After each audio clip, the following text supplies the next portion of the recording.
এবং গলার লম্বাটা আমি এখানে 3.5 ইঞ্চি নিচ্ছি সামনের গলাটা, এবং পেছনের গলা 2.5 ইঞ্চি নিচ্ছি, নিয়ে মার্ক করে দিচ্ছি। তারপর হলো এভাবে করে নিচেও আমি 2 ইঞ্চি পরিমাণ মার্ক করছি।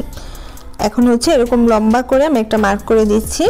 দেওয়ার পর এখানে ছোট গলাটা আর বড় গলাটা এরকম করে গোল গলা আর্ট করে নিচ্ছি।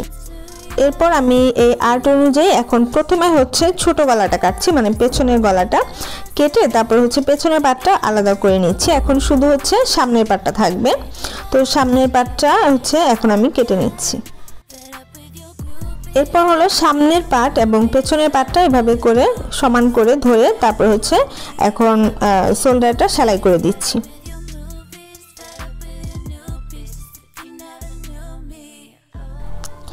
তো এই যে এতটুকু সেলাই হয়ে গিয়েছে। হয়ে যাওয়ার পর এখন পেছনের দিকটা, মানে পেছনে যে পাটটা আছে সেটাতে হচ্ছে হুকের ঘর করার জন্য আমি এভাবে পেছনের পাটটা ভাঁজ করে নিয়েছি।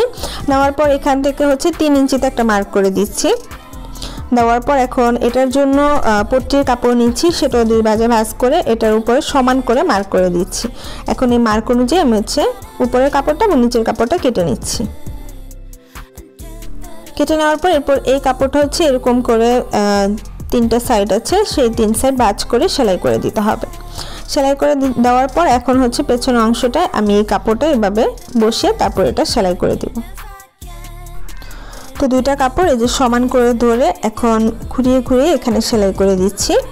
সেলাই করার পর তারপর ভেতরে যে কাপড়টা আছে সেটাই যে বিশেষ করে কোনাটা একটু ভালো করে কাটিং করতে হবে, তবে অবশ্যই খেয়াল রাখবেন সেলাইয়ের বাইরে যাতে কাটিংটা পড়ে, মানে সামান্য পরিমাণ কাটতে হবে। তারপর কাপড়টা আমি উল্টে পেছনের দিকে দিয়ে দিয়েছি, দিয়ে এখন এর উপরে হচ্ছে একটা চাপ সেলাই দিয়ে দিচ্ছি। চাপ সেলাই দেওয়ার পর এখন এই পাশে আবার আরেকটা সেলাই দিয়ে নিচ্ছি। তো এই যে এতটুকু হয়ে গিয়েছে, এখানে একটা হুক বসবে।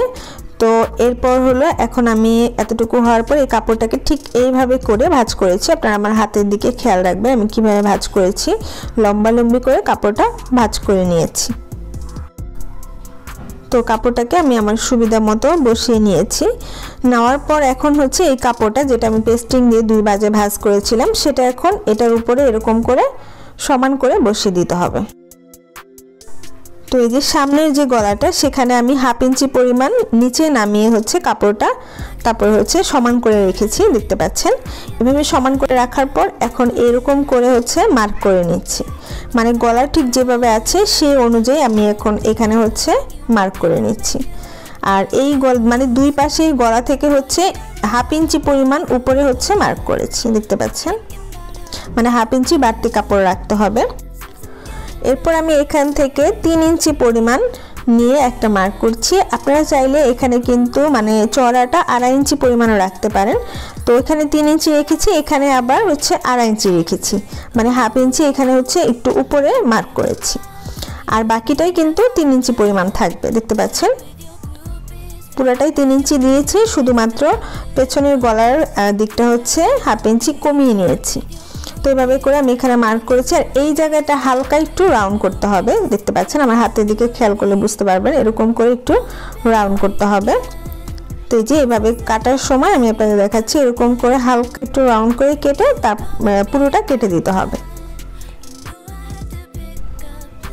আর এই যে দেখতে পাচ্ছেন এই জায়গাটা দাগের কিছুটা উপরে তারপরে আমি এখানে কেটে নিচ্ছি, কারণটা যেহেতু সেলাই হবে কিছুটা কাপড় লাগবে। আর ভেতরের গলাটা যেভাবে মার্ক করেছি সেই অনুযায়ী কেটে নিচ্ছি। তো এই তো দেখতে পাচ্ছেন এতটুকু হয়ে গিয়েছে। হয়ে যাওয়ার পর এখন হচ্ছে আমি এরকম পাইপিং দেওয়ার জন্য একটা কাপড় নিয়েছি, 1 কালার কাপড় নিয়েছি, যদিও আমার থাম্বনেইলে কিন্তু এটা ব্ল্যাক কালার এসেছে, বাট এটা হচ্ছে নেভি ব্লু কালার কাপড়। তো এই কাপড়টা বাঁকা করে আমি বসিয়ে এখন হচ্ছে এরকম করে কেটে নিচ্ছি। তো বাঁকা করে পাইপিংয়ের কাপড়টা কাটলে কিন্তু এটার ফিনিশিংটা ভালো আসবে, গুছিয়ে থাকবে না।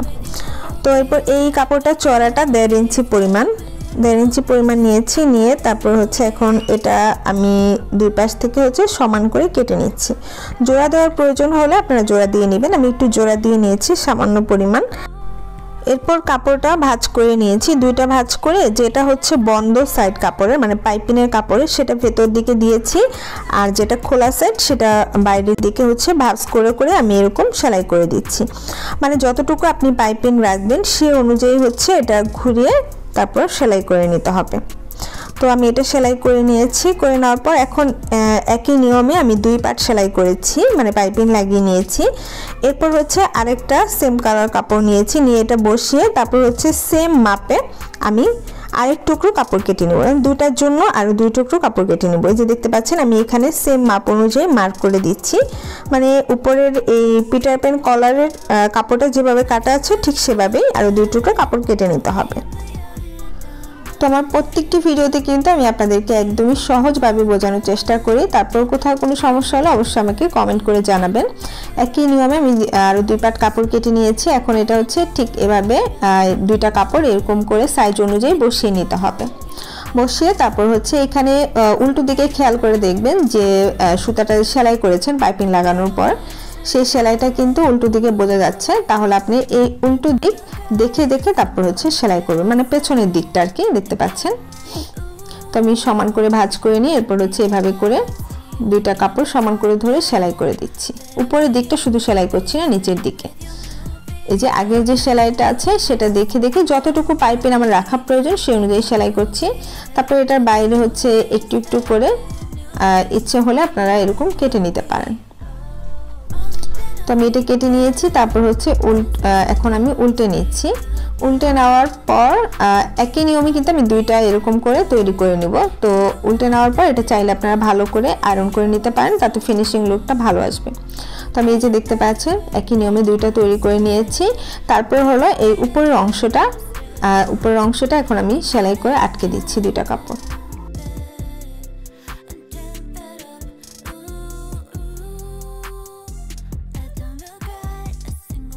তো এতটুকু সেলাই হওয়ার পর এরপর হচ্ছে আমি এটা গলাতে জয়েন করব। তো গলার এই যে সামনের ঠিক মাঝখানে আমি চিহ্নিত করে নিয়েছি এটা সামনের গলাটা।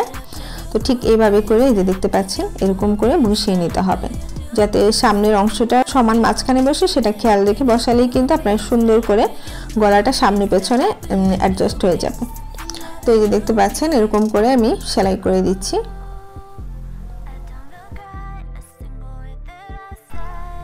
তো আবার এই সাইড মানে আরেকটা হচ্ছে এই সাইডে লাগিয়ে নিচ্ছি, এরকম লাগিয়ে হচ্ছে গলার মাপ অনুযায়ী ঘুরিয়ে সেলাই করে দিচ্ছি।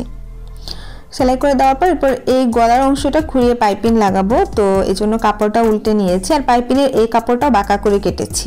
তারপর সামনের অংশটা একটু ভাঁজ করে নিয়ে যেখান থেকে হুক লাগাবো সেখানের এক সাইড থেকে শুরু করে উল্টো দিকে হচ্ছে প্রথমে এটা এভাবে করে সমান করে আটকে নিচ্ছি,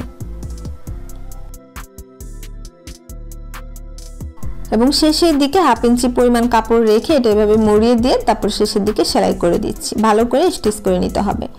নেওয়ার পর তারপর হলো ভেতরের অংশটা একটু একটু করে কেটে নিচ্ছি। কেটে নেওয়ার পর এটা আবার সোজা করে নিলাম। সোজা করে নেওয়ার পর এখন হচ্ছে প্রথমে একটা ভাঁজ দিয়ে তারপর আবার আরেকটা ভাঁজ দিয়ে দিচ্ছি, দিয়ে এরকম পাইপিং তৈরি করে নিচ্ছি।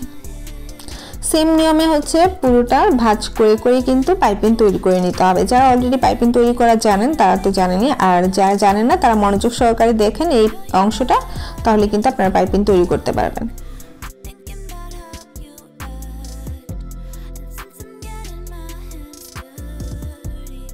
তো এই যে দেখতে পাচ্ছেন এতটুকু হয়ে গিয়েছে। এখন হচ্ছে আমি স্লিভসটা জয়েন করে নিব, সেজন্য আমি একটা পার্ট এখানে নিয়েছি। নিয়ে স্লিভসের যে মাঝখানে হচ্ছে চিহ্নিত করা আছে সেটা শোল্ডারের মাঝখানে বসবে, তো সেটা আপনারা খেয়াল রাখবেন। তো আমি এক সাইড থেকে সেলাই শুরু করেছি। করে যাওয়ার পর মাঝখানে হচ্ছে আমি 2-3টা কুচি দিব, যেহেতু কাপড়ের পরিমাণ একটু বেশি ছিল। আপনারা চাইলে সোজা সেলাইও দিতে পারেন কাপড়ের পরিমাণ কম থাকলে।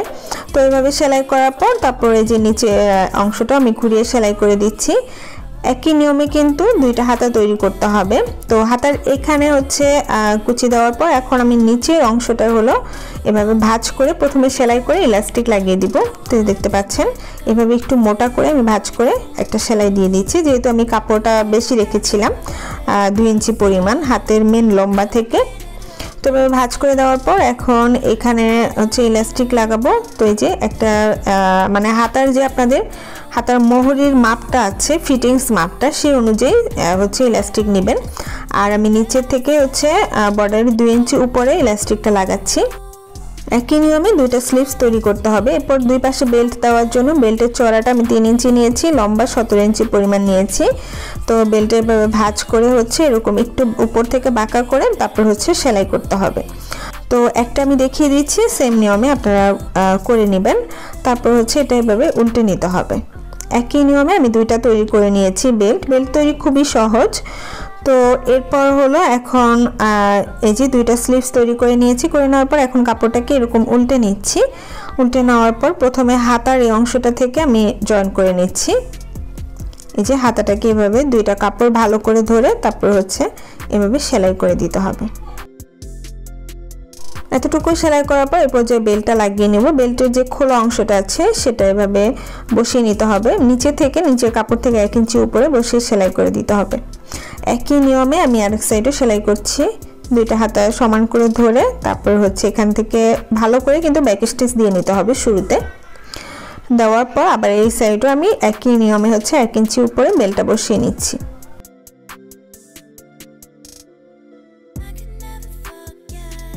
তো এই তো দেখতে পাচ্ছেন স্লিভসটা কিন্তু খুবই সুন্দর হয়েছে এবং বেবিদের জন্য শীতের জন্য আরামদায়ক হবে। তো এতটুকু তৈরি হওয়ার পর এখন নিচের যে কাপড়টা আছে কুচির জন্য সেই কাপড়টা আমি দুইটা পার্ট এভাবে সমান করে ধরে নিচ্ছি। ধরে তারপর হচ্ছে আমি দুইটা সাইড জয়েন করে দিচ্ছি। দেখতে পাচ্ছেন দুই সাইড আমি জয়েন করে দিচ্ছি।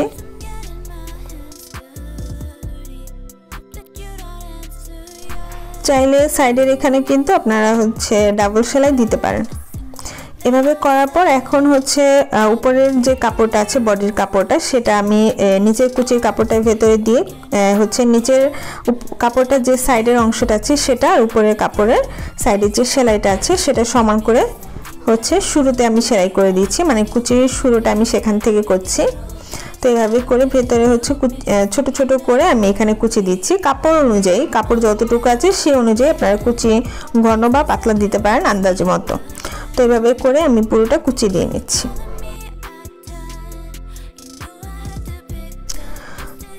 তো এখানে চাইলে আপনারা ডাবল সেলাই দিতে পারেন অথবা ভালো করে একটা সেলাই দিলেই যথেষ্ট। তারপর হলো আমি নিচের অংশটা একটু ভাঁজ করে সেলাই করে নিচ্ছি। এখানে আমি একটু মোটা দিচ্ছি, আপনারা চাইলে কাপড় অনুযায়ী চিকন দিতে পারেন। তো এই তো এতটুকু হয়ে গিয়েছে। এখন এটার সৌন্দর্যটা বাড়ানোর জন্য একটা বো তৈরি করে নিয়েছি। বইয়ের ভিডিও আমি কমেন্টে দিয়ে দেবো অথবা ডেসক্রিপশন বক্সে দিয়ে দেবো। তো আশা করছি আজকে ভিডিওটি ভালো লেগেছে। যদি ভালো লাগে অবশ্যই ভিডিওতে একটি লাইক দিবেন, কমেন্ট করে আপনার মতামত জানাবেন। আজকে এই পর্যন্ত, আল্লাহ হাফেজ।